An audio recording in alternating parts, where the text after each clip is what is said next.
자, 안녕하세요. 반갑습니다.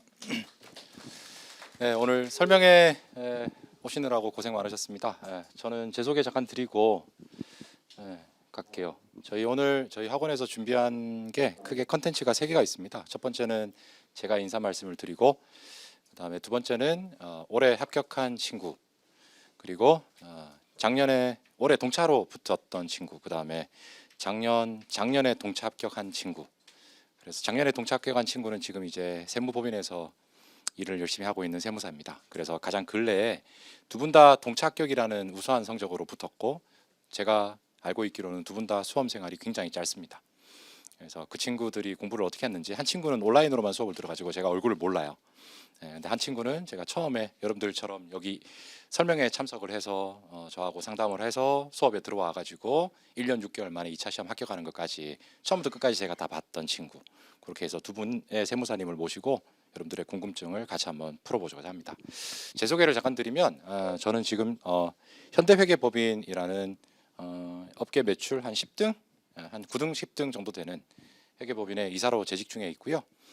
저는 현재 회계감사, 그다음에 각종 세무 고문, 세무 컨설팅, 그다음에 뭐 재무제표에 대한 자문 컨설팅 뭐 등등등 회계법인에서 할 수 있는 일을 지금 현직에서 많이 열심히 하고 있습니다. 그리고 제가 이제 기존에 한 20년 정도 회계법인 생활을 하면서 쌓아둔 축적된 노하우를 지식의 공유, 그다음에 창출, 전달하는 측면에서 제가 이 KG랑 인연이 맺어져서 강의까지 하고 있습니다. 저는 그렇고, 저는 학교는 성대 출신이고요. 합격 연도는 2004년도입니다. 그리고 그때부터 시작해서 쭉 한길만 한 건 아니고 중간에 웅지세무대학이라는 세무대학에서 전임 교수도 하다가 이 국제회계 기준이라는 걸 강의를 하다 보니까 실무 경험이 녹아있지 않은 상태에서는 제대로 된 지식을 전달드릴 수 없다라는 한계가 좀 있더라고요. 그래서 다시 법인으로 들어가서 직접적인 상장사들과 이슈를 해결하는 과정에서 저도 많이 쌓였고, 그런 내용들을 이제 전달시키는 게 목적이었습니다. 어쨌든 저는 저희 학원에서 어쨌든 중급회계, 재무회계라는 과목을 강의를 하고 있고요. 그렇습니다. 저희가 학원에서 준비하고 있는 프로그램이 2개인데요. 하나는 주말반이고 하나는 주중반입니다. 그래서 주말반은 5월 9일부터 이제 입문반이 스타트가 됩니다. 그때부터 시작을 해서 내년 1차 시험 합격을 위해서 달리는 프로그램이 곧 진행될 예정이고요. 그리고 주중반도 5월 10일인가? 그때부터 개강을 해서, 근데 그때 개강은 본 개강은 아니고요. 입문반이라고 해서 회계원리라든지 기초 과목들, 뭐 경제학을 이해하기 위한 기초 뭐 이런 것들을 좀 중점적으로 보실 거예요. 그래서 그거 다 진행 끝나고 나면 5월 말부터 저랑 같이 회계 공부를 하실 수 있을 겁니다. 이게 다네요. 여기 나와 있다. 두 분 다 그냥.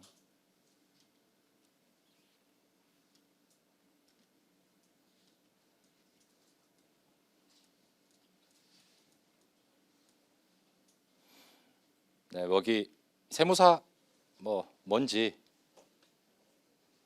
나와 있어요. 하는 일이 되게 많죠.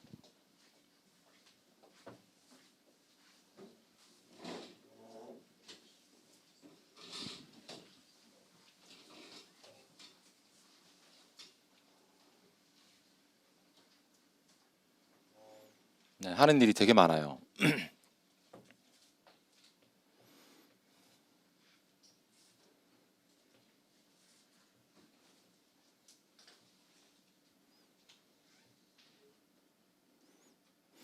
여기 하는 일들 중에 참고로 뭐 이거 잘 와닿지 않으실 것 같아요. 그 저희 세무사는 뭐 하는 자격증일까요? 너무 추상적인가? 말 그대로 조세 전문가이시죠?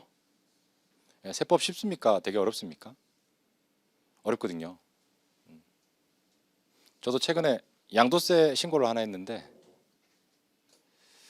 하루 정도 공부를 하고 신고를 했었습니다. 공부를 하고 신고를 할 때 두려움이 좀 생겼습니다. 이게 맞는지 잘 모르겠더라고요. 너무 어려워서요. 그래서 맞다는 확신이 들 때까지 계속 공부하고 신고를 끝내고, 어쨌든 여러분들이 조세라는 건 그 일반인들이 접근할 수 없는 지식의 구축입니다. 그래서 그게 저희 세무사 공부하시는 분들의 가장 큰 메리트라고 생각합니다. 그래서 일반인들이 봤을 때 무슨 말인지 하나도 모르시거든요. 물론 기업 실무를 하시는 분들은 세법이라는 거에 대한 노출이 일반인보다 훨씬 더 많으시기 때문에, 그리고 본인의 현업에서 반드시 필요하니까 어느 정도 잘하시는 분들도 계시지만, 그리고 저희가 이제 상장사 같은 경우에 회계팀에 가보시면 세법도 잘하시는 분 되게 많으세요. 근데 이제 디테일하게 막 치고 들어가면 역시 막히는 부분이 있습니다. 네, 경험의 미비. 그러니까 그 기업의 세무는 빠삭하게 알지만 이게 과연 다른 기업으로 확장했을 때 일반적으로 맞느냐, 이런 거에 대해서는 약할 수밖에 없는 거죠. 그래서 이 세법이라는 아주 특수하고 어려운 전문적인 영역에 대해서 어떤 권한을 부여받아서 활동을 하신다, 이렇게 생각하시면 좋겠고요. 그래서 뭐 여기 여러 가지 일들이 나와 있는데 사실은 솔직히 말씀드리면 이거 회사가 하면 되거든요. 기장. 그다음 세금 신고도 회사가 직접 할 수 있습니다. 여기 있는 거의 대부분의 것들, 여기 행정심판 대리라든지 의견 진술 대리, 이런 것들은 좀 힘들 수 있어요. 그다음에 개별 공시지가의 이의 신청 대리, 이 대리인 거 보면 이 대리는 그 회사가 직접적으로 할 수 있다는 얘기예요. 근데 이제 어떤 공신력이 있는 권한을 갖고 있는 사람들이 신청을 대신해 준다, 그런 얘기인데, 어쨌든 뭐 그런 것들인데, 여기서 저희 업무에서 가장 중요한 게 기장대행입니다. 기장대행. 여러분들 참고로 기장이 뭔지 아시나요? 기장은 저희가 회사를 만들면 회사에 회계팀이 있어야 되잖아요. 그럼 회계팀을 만들려면 일단 한 명이든 두 명이든 뽑아야 되잖아요. 그러면 최저임금 어쩌고저쩌고 해보면 1년에 인건비 부담액이 상당하겠죠. 근데 세무사 사무실에 맡기면 월 20만 원이면 끝난대요. 네, 그런 이슈 때문에 저희가 장부 기록, 회계팀에서 하는 일을 대신해 주겠다, 그런 것들을 기장 대리다, 이렇게 생각하시면 돼요. 그러면 저희가 기장 대리를 한다는 건 어떤 의미냐면 결국 회사에 있는 회계팀을 우리가 대신해 준다는 얘기거든요. 그러니까 한 달에 20만 원 받아가지고는 이게 손익이 안 나옵니다. 절대로 그렇게 받으시면 안 됩니다. 저희가 세무사분들 월 7만 원 해드립니다, 뭐 이런 얘기가 나오는 것은 그냥 진짜 말 그대로 그냥 신고하는 대리, 그런 목적에서 7만 원 받는 거지, 어떤 회계팀에서 해야 될 일의 아웃소싱을 저희가 대신하는 거다. 월 보고도 우리가 해야 되고, 대표님 만나가지고 올해 실적이 안 좋아진 이유에 원인 분석도 해줘야 되고, 그런 회계팀에서 하는 업무를 저희가 기장이라는 타이틀로 맡게 되었을 때 월 20만 원 30만 원 갖고는 택도 없습니다. 알겠죠? 그래서 그런 경우에 일을 한다면 적어도 월 보수가 150만 원 정도 돼야 됩니다. 그래서 저희가 이제 이렇게 크게 세무사님들은 기장이라는 활동을 하시면서 이 기장에 대한 수수료에 대한 고민을 하셔야 되는데, 이 수수료가 하는 일의 범위에 따라서 수수료는 천차만별입니다. 아시겠죠? 그래서 월 7만 원 받는 건 정말로 아무 일을 안 하시는 겁니다. 말 그대로 차변에 넣어놓고 대변에 넣어놓고 그걸로 끝나는 거지, 고민하는 게 전혀 없는 거예요. 근데 월 150만 원은 그쪽 회사가 해야 될 일 중에 하나를 제가 대신하는 겁니다. 원천세 신고도 하고, 부가세 신고도 대신해주고, 장부 기록은 당연한 거고, 그쪽 회장님이 손익분기가 몇 개인지 물어보면 가서 분석을 해줘야 되고, 그런 여러 가지 일들을, 회계팀들에 대한 일들을 대신하는 목적이라면 월 150은 충분히 받아야 됩니다. 그래서 생각해 보실 게, 그런 업체 세 군데를 우리가 만약에 한다 그러면 한 달에 수수료가 450이죠. 그리고 나 혼자 다 못하겠으면 직원 한 명 고용하면 되고, 그런 식으로 해서 이제 저희의 세무사 사무실 혹은 세무법인의 손익분기가 나오는 거예요. 그래서 저희가 세무사 사무실도 어쨌든 영업이기 때문에 매출을 가장 많이 키울 수 있고 흔들리지 않는 업체로 구성시키기 위해서는 기장이라는 행위가 가장 기본적인 거다, 이렇게 생각하시면 돼요. 그러면 이제 이 기장이라는 행위를 통해서 회사의 재무제표가 나올 것이고, 이 재무제표를 통해서 세금을 계산해서 이렇게 신고도 해야 되고 하는 일들이 파생적으로 쭉 나오는 거예요. 그래서 그게 이제 법인이면 법인 쪽, 개인이면 개인 쪽, 그리고 그런 분들 중에 혹시 누군가가 돌아가셨거나 누군가가 직녀를 했거나 혹은 내가 집을 팔았다, 상가 건물을 팔았다, 이런 재산과 관련된 부분에 대해서 과세 이슈가 생긴다, 그런 거 해주시면 돼요.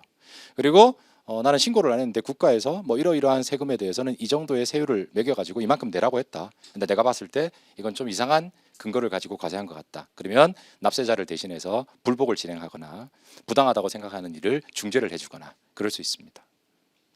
제 말 따라오시겠죠? 네. 그래서 그런 여러 가지 일들을 하고 있습니다.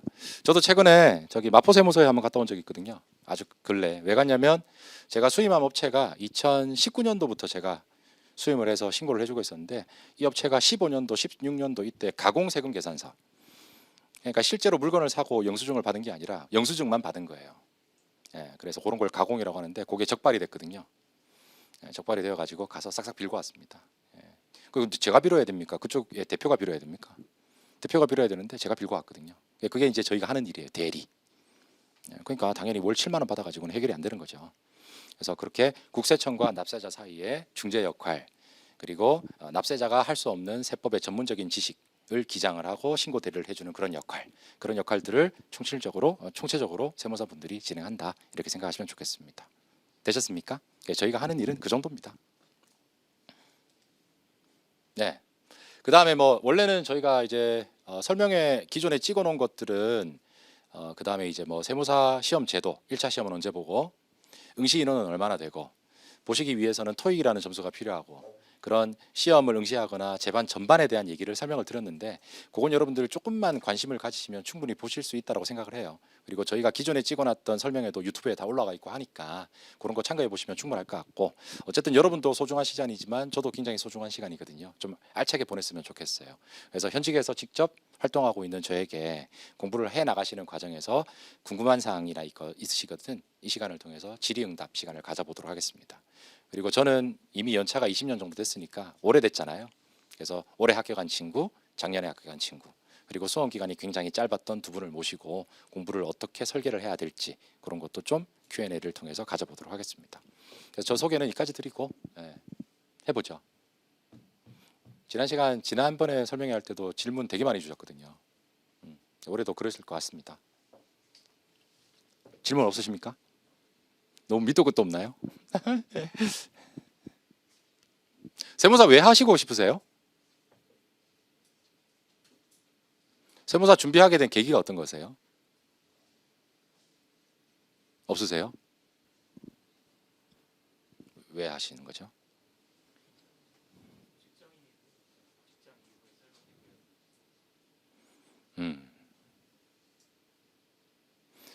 지금 직장 다니시는데 나중에 이후에 그럼 어떤 플랜이 있으시죠? 만약에 합격을 했다고 치면 혹시 죄송한데 지금 하시고 계시는 일이 저희와 관련성이 좀 있으신가요? 아, 그럼 만약에 이제 진짜 열심히 하셔가지고 합격을 딱 하면 나중에 지금 근무하시는 직장에서 은퇴를 했을 때 그때 이제 세무사로서 제2의 인생을 살아보시겠다, 그런 취지신 거죠? 예. 저는 굉장히 이렇게 도전하시는 분 좋아합니다. 왜냐하면 이게 직장에 다니시는 분들은 공부를 하는 것 자체로서 힐링이 되는 부분이 충분히 있는 것 같아요. 그러니까 그냥 그걸 안 하면 주말에 어쨌든 시간을 보내야 되는 거잖아요. 근데 그게 오롯이 이렇게 공부에 지적인 부분에 투자를 하는 것 자체가 주는 힐링이 있는 것 같아요. 그래서 어쨌든 간에 뭐 합격 여부를 떠나서 공부를 해보시는 거 추천드립니다. 저는 개인적으로 세법 같은 경우에는 알아두시면 언제든지 본인에게 돌아올 수 있는 지식이다라고 생각합니다. 네, 그게 제가 나중에 사업을 해서 오너가 되든 아니면 세무사로서 활동을 하든 간에, 오너로 하면 세법을 잘 알아야지만 세무사가 잘 핸들링을 해줄 수 있는 부분을 캐치를 해줄 수 있습니다. 그러니까 세무사님들은 회사 밖에 있는 사람들이기 때문에 진짜 내가 아무리 관심을 갖고 쳐다본다고 하더라도 놓치는 부분이 있거든요. 근데 잘 알고 계시는 오너를 만나면 저희가 되게 편해요. 그리고 일도 굉장히 잘 진행될 수 있고요. 그래서 그런 측면에서 사업을 하든 세무사가 되든 간에 세법이라는 건 일상적인 기초 지식이다, 이렇게 생각하시면 좋을 것 같아요. 네.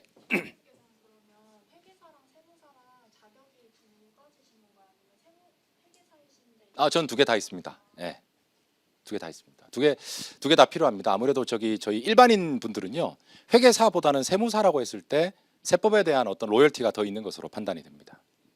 아무래도 세법은 세무사고 회계사는 모르겠고 이렇게 되는 경향이 있습니다. 근데 이제 저희가 상장사라든지 이런 실무진에 나가면 두 분 다 비슷하다, 이렇게 이제 알고 계시는데, 일반적인 분들이 생각하는 느낌은 그렇습니다. 그래서 세무사입니다라고 하는 거랑 회계사입니다가 주는 신뢰감이 텍스 쪽은 조금 다른 것 같아요. 네. 저희가 세무사랑 회계사랑 하는 일이 거의 비슷하거든요. 거의 비슷한데 느껴지는 그 신뢰감이 좀 다릅니다. 그리고 참고로 최근에 이제 합격하는 회계사 공부하는 친구들은 세무사 타이틀이 안 나옵니다. 그래서 법인에 있는 텍스 파트에 있는 친구들은 세무사 자격증을 별도로 공부하고 있습니다. 그래서 세무사라는 타이틀을 쓰기 위해서 공부를 하는 겁니다. 사실은 지적인 수준은 더 이상 올라갈 게 별로 없을 수 있다고 하더라도 그 타이틀이, 자격증 자체가 주는 게 완전히 다릅니다. 네. 저는 자격증 되게 좋아하거든요. 이게 자격증이 있으면 인생에 어떤 모멘텀이 좀 생길 수 있습니다. 아무래도. 그래서 저는 제가 회계에서 합격 전과 후의 인생이 다르다라고 저는 생각합니다. 그리고 어떤 일을 하더라도 자신감이 있고, 그게 이제 합격, 그리고 어떤 다른 사람의 일을 부탁받아서 해내는 성취감 등등이 쌓여서 그런 자신감이 형성될 수 있는데, 자격증 없이 그냥 일반 기업체에서 신고를 잘하거나 뭐 그렇게 특별하게 메리트가 생기지 않을 것 같아요. 그래서 자격증 있고 없고가 굉장히 중요한 거고, 그런 자격증을 공부하시는 거 굉장히 중요하다고 생각합니다. 네. 답변이 되셨나요? 네. 1차 합격은 전업 수험생들보다 좀 더 빨라요. 희한하더라고요. 공부 시간은 들을 게 없는데, 그리고 나이도 들어가는데 1차 합격은 굉장히 빨리 하시는 특성이 있습니다. 왜냐하면 아무래도 직장 생활을 하면서 관련적인 업무는 아니지만 그래도 뭔가 이렇게 좀 거시적이고 프로젝트에 대한 이해도가 높아 있는 상태이기 때문에 이걸 지금 왜 공부하는 거지에 대한 이해도가 그 전업 수험생들, 학생들보다는 빠르신 것 같아요. 그래서 마음 딱 먹고 연차 내고 마지막에 연차 딱 내고, 이거 시험이라는 그런, 어쨌든 직장도 경쟁이잖아요. 경쟁에 대한 노출 정도가 애들보다는 훨씬 더 심각하고 직접적이기 때문에 1차 시험을 좀 잘 보시는 능력이 있는 것 같아요. 그래서 직장 다니시는 분들의 평균 수험 기간은 1차는 빠르다. 근데 2차 가면 이제 멘붕에 빠지시더라고요. 2차는 이런 어떤 테크닉이라든지 이런 감각만으로 해결할 수 없고, 아무래도 텍스트 자체가 워낙 방대해지기 때문에 2차에 가면 수험 기간이 좀 늘어나는 경향이 있습니다. 네, 그래서 보통 직장 다니시는 분들이 2차 시험에서 떨어지시면 다니시는 직장을 그만두시거나 아니면 하고자 하는 세무사를 접거나 두 개 중에 하나시더라고요. 그래서 만약에 다니시는 직장을 그만두고 전업한다고 했을 때 합격률은 어떻게 되냐? 굉장히 높아요. 그래서 제가 평균 수험 기간을 지금 대답을 안 드리는 이유가 그 2차 본인이 다니는 직장에 그만둘 건지 계속 갈 건지에 따라서 달라지는 것이고요. 만약에 그만둔다고 한다면 3년 안에 끝내시는 것 같긴 해요. 1차는 한 번만에 붙으시는 분들 제가 너무 많이 봤습니다. 그래서 이런 얘기를 만약에 들으시면 그 학생으로서 세무사를 공부하시는 분들 긴장하면서 공부했으면 좋겠습니다. 두 가지의 메시지가 있습니다. 첫 번째는 공부를 오랜 시간 동안 한다. 절대적인 시간의 확보라는 건 크게 중요하지 않습니다. 그게 중요하지 않고, 두 번째는 공부를 하기로 시작했다면 얼마나 집중력 있게 하느냐, 이게 훨씬 더 중요한 것 같고, 그리고 직장에 다니시는 분들이 공부를 한다면 제가 만약에 대입을 해보면 직장에 다니시면서 평소에 공부하는 건 거의 불가능에 가깝거든요. 그래서 직장 다니실 때는 직장 업무에 최선을 다하시고 주말에는 학원에 빠지지 않는 걸로, 학원에 빠지면 말이 안 되는 거고, 이거는 빠지지 않는 걸로 나와가지고 그냥 무조건 알든 모르든 들어 나가시는 거. 그리고 뭐 휴가를 좀 받든지 좀 여유가 조금 생기는 부분에 또 집중을 가지고 공부해 나가시는 거. 이거를 직장 생활과 수업 목적을 1년 내내 계속적으로 일정한 패턴을 유지하는 거는 거의 불가능하다고 생각해요. 그래서 일단은 결석하지 않고 주말에 나오시는 거 되게 중요한 것 같아요. 그래서 그런 걸 착실하게 이행하신 분들이 1차를 처음 만에 붙으시더라고요. 일단 직장 다니시는 분들은 의지가 있다고 생각합니다. 네, 의지가 있다고 생각합니다. 아무래도 먹고 사는 문제를 이게 어떤 의미인지 알잖아요. 그러니까 좀 더 공부를 전투적으로 하시는 것 같아요. 네, 그래서 생각보다 수험 기간이 짧습니다. 답변 되셨습니까? 네.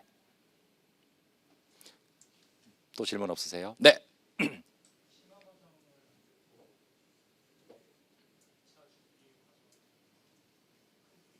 네, 없습니다. 이렇게 얘기하면 원장님한테 혼나는데 이게 심화 과정이라는 게 저희가 2차 학습에 대한 선행 학습이거든요. 근데 이게 제가 이것도 좀 말씀드리기가 좀 애매한 게요. 그 단계들을 잘 나중에 이제 저희 동차 합격생들한테 한번 여쭤보세요. 그분들은 또 다른 생각을 가질 수 있어요. 근데 이 심화라는 건 그 본인의 위치에 따라서 좀 달라요. 지금 질문하실 때 직장 다니시고 계시죠? 안 들으셔도 돼요. 근데 전업수험생이라면 그 시점에 심화를 듣는 것 자체가 효율적일 수 있습니다. 근데 그러니까 반드시 필수적인 코스는 아닙니다. 이걸 제가 반증을 할 수 있는 게, 제가 수험생일 때는 심화 과정이라는 게 없었습니다. 근데 저는 이 자리에 있지 않습니까? 그게 절대적인 필요 요소가 아니겠죠. 저희 시험의 장점이 뭐냐면 한 권의 책으로 1차, 2차 모두 다 공부할 수 있다는 얘기입니다. 그래서 뭐 2차 공부를 위해서 별도의 책을 사가지고 또 공부를 해야지만 붙을 수 있는 그런 커리큘럼은 사실은 없습니다. 근데 이제 심화를 공부를 하면 2차를 공부를 할 때 좀 더 수월하지 않겠냐, 그런 측면에서 만들어 놓은 겁니다. 네. 답변이 되셨나요? 네. 질문 없으세요? 어떤 것도 좋습니다. 네.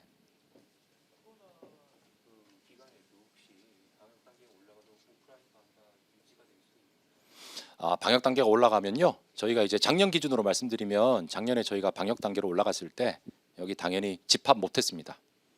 다 멈추고 대신 여러분들은 학원에 직접적으로 오지는 못하시지만 저희는 마스크 끼고 혼자서 강의해서 그 동영상을 업로드해서 그걸 대기거나 혹은 다른 곳에서 보실 수 있게끔 그렇게 저희가 진도는 나갔었습니다.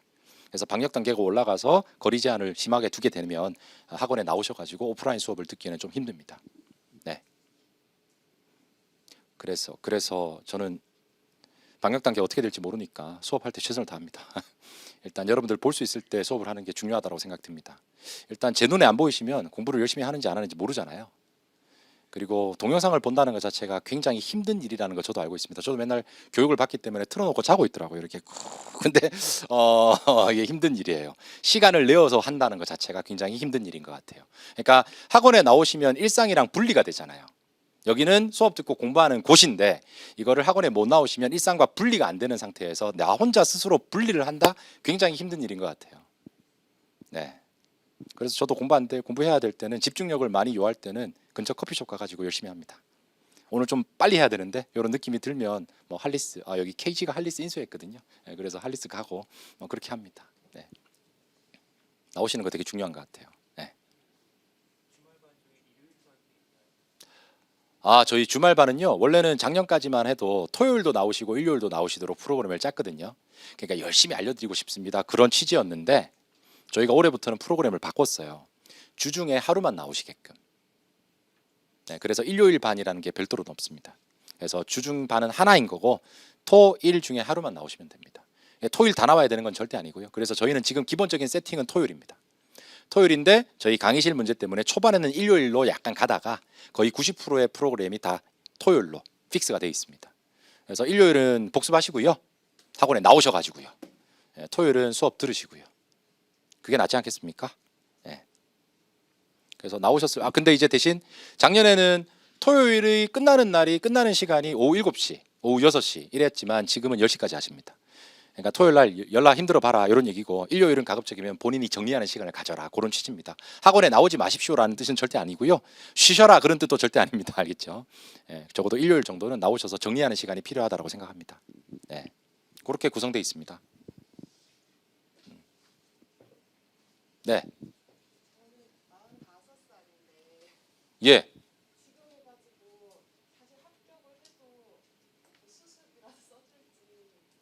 수습이요?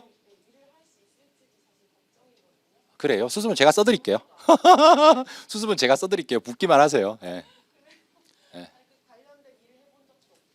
네. 아이고 재벌이시네요. 그럼 결국 중개도 하시고 세금 신고도 하시겠다 그런 취지시잖아요. 예. 아닙니다. 안 넣습니다. 중개사 가지고 계시잖아요. 왜 안 하시려고요? 법무사도 하시지요. 저는 자격증 콜렉트 하는 거 되게 좋아합니다. 도전하는 거지 않습니까?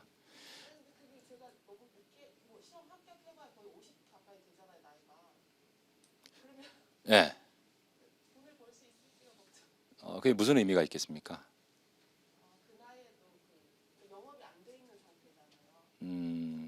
중개사 가지고 계시지 않으십니까? 네.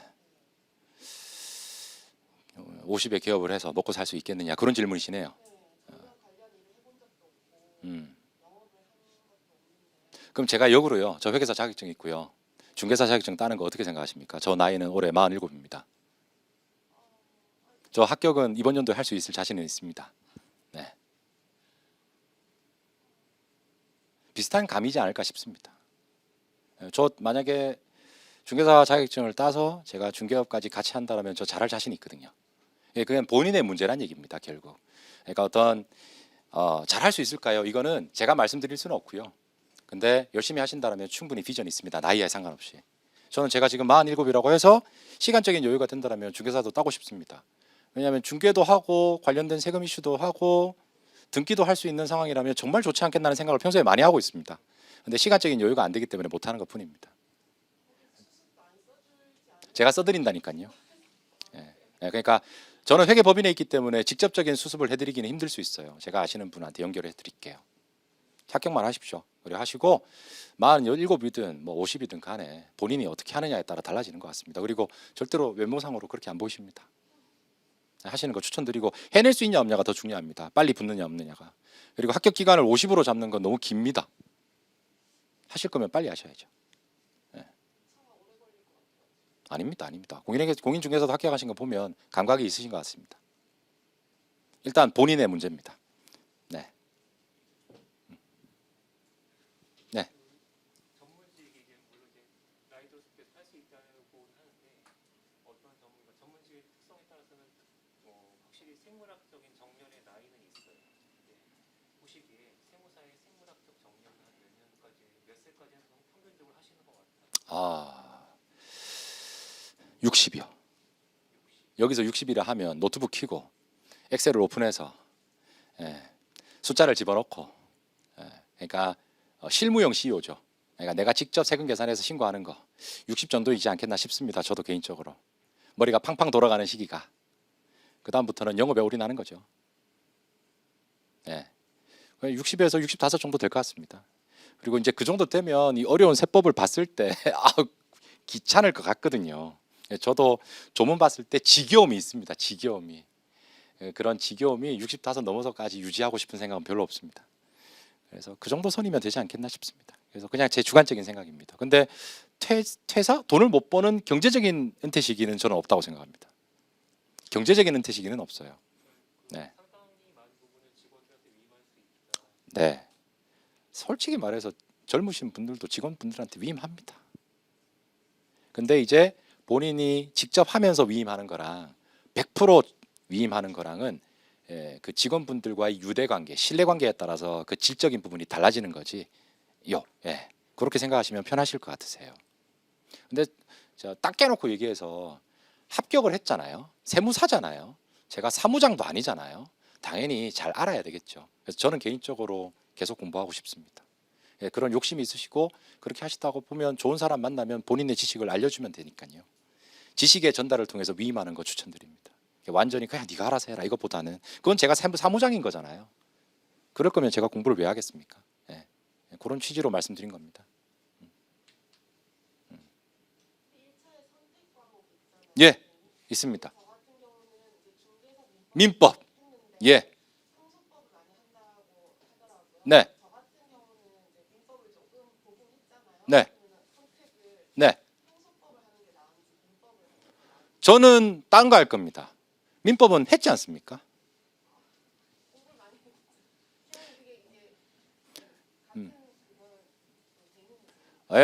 밥 벌어 먹고 살 건데 민법도 좀 알아야 되고 행사법도 좀 알아야 되고 상법도 알아야 되거든요. 저희는 밥 벌어 먹고 살 건데 민법 했다라면 일단 치우고 하지 않았던 두 개를 하는 게 맞지 않겠습니까? 밥 벌어 먹고 살 건데 합격을 얼마나 빨리 하느냐도 중요한데 마음가짐을 그렇게 먹는 게 중요하다고 생각합니다. 밥 벌어 먹고 살 건데요. 그러니까 클라이언트들한테 제대로 된 용역을 제공하려면 본인 스스로가 잘 알아야 된다고 생각합니다. 밥 벌어 먹고 살 건데요. 난 상법 본 적 없는데 맨날 전화해서 물어볼 겁니까? 그게 아니죠. 일단 조문을 잘 해석할 수 있는 기초적인 토대는 마련해놔야 되겠죠. 그런 취지로 말씀드리는 겁니다. 그리고 두 번째 이유는 저희 중개사에 있는 민법은 공부해 보셔서 알겠지만 민법은 범위가 방대하죠. 어디서 나올지 모릅니다. 그래서 리스크가 크다고 저는 개인적으로 생각합니다. 그래서 민법이 크다고 하더라도 민법을 공부하셨던 경험이 있다고 하더라도 다른 과목으로 갈아타는 걸 추천드립니다. 두 가지 이유 때문에요. 네. 또 질문 있으신가요? 네. 주말에 자습실 연하고요? 예, 그럼요. 저희 빙계 강의실입니다. 맞나요, 부원장님? 네. 네. 중개사하고 세무사 얘기하셨는데 세무사하고 가장 시너지 업이 될 수 있는 다른 자격증이 뭐라고 생각하십니까? 법무사입니다. 네. 저희 법무사 분들이랑 일 많이 합니다. 네, 법무사 하시면 좋습니다. 법무사 분들은 법적인 요건들만 검토하시기 때문에요. 여기서 발생하는 텍스 리스크가 되게 중요한 게 제 눈에 보이거든요. 근데 세무사 자격증이 없기 때문에 그냥 검토하고 주시더라고요. 그리고 그냥 검토해서 세무사 사무실로 넘기면 세무사들도 그냥 검토하고 넘어가요. 제가 봤을 때 줄줄 새는 세금이 너무 많아요. 어제도 제가 상담 전화 하나 법무사 분들한테 받았습니다. 주말에 지금 공부하시는 분이 법무사 자격증이 있으시거든요. 그래서 어제 그분한테 잠깐 전화 드려도 될까요? 해서 이러한 상황이 생겼는데 이거 괜찮을까요? 법적으로 그러면 제가 이제 세법적인 얘기인가요? 상법적인 얘기인가요? 상법적인 얘기요. 네, 네, 지금 말씀드리고 전화를 끊었는데 제 눈에 보이는 모든 텍스 리스크가 너무 많더라고요. 근데 그쪽 세무사 사무실에는 여직원 분이 대신해서 처리를 할 거래요. 예, 아마 세금이 줄줄 셀 겁니다. 제가 봤을 때. 그래서 법무사 분이랑 중개사 자격증 이 두 개는 세무사 자격증이랑 라이스 그 시너지 효과가 상당히 높다라고 생각하시면 좋겠습니다. 세 개 다 있으면 이거는 뭐 그룹이죠. 예, 그렇습니다. 어쨌든. 네. 예.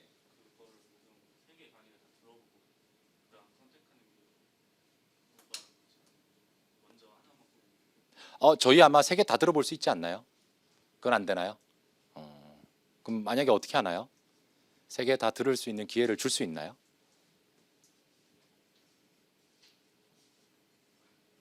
안 되나요? 세 개 다 들어보고 하는 것도 저는 괜찮다고 보여지거든요. 도강하세요, 도강. 잠깐 하루 정도 오프라인 때 들어 아니면 근데 사실 맛보기 강의로는 판단하기 사실 힘들 수 있잖아요, 그죠? 예. 근데 제가 봤을 때 강의를 듣고 판단하는 것도 중요한데요. 책을 한번 보시는 걸 저는 더 추천드려요. 글자를 읽어보시는 걸 추천드립니다. 그게 더 바른 판단일 것 같습니다. 제가 생각했을 때. 예. 세 과목에 대한 교재를 보시고 본인에게 어떤 게 좀 더 잘 맞는지를 판단하는 게 좋을 것 같습니다. 네. 온라인을 어쩔 수 없이 피치 못할 사정 들어야 되는 사람들은 온라인 강의 수강생이 빠질 수 있는 함정들이 있는데 그걸 좀 어떻게 막으려면은 어떤 팁 같은 게 좀 생각하시는 게 있으신지. 무조건 딴 데 가야죠.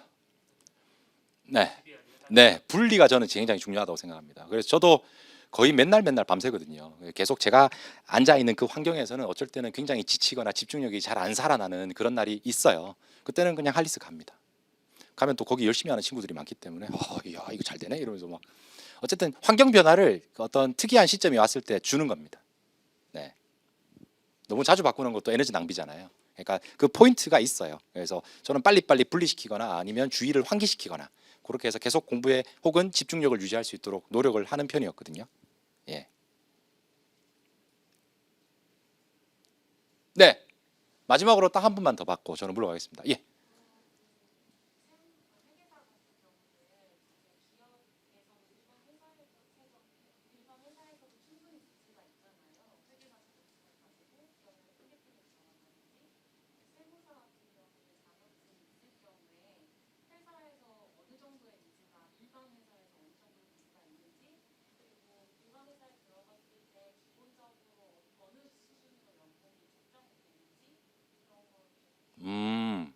글쎄요. 일단 저희 여기 KG는 상장사고요. 그룹사입니다. 계열사가 한 30개 됩니다.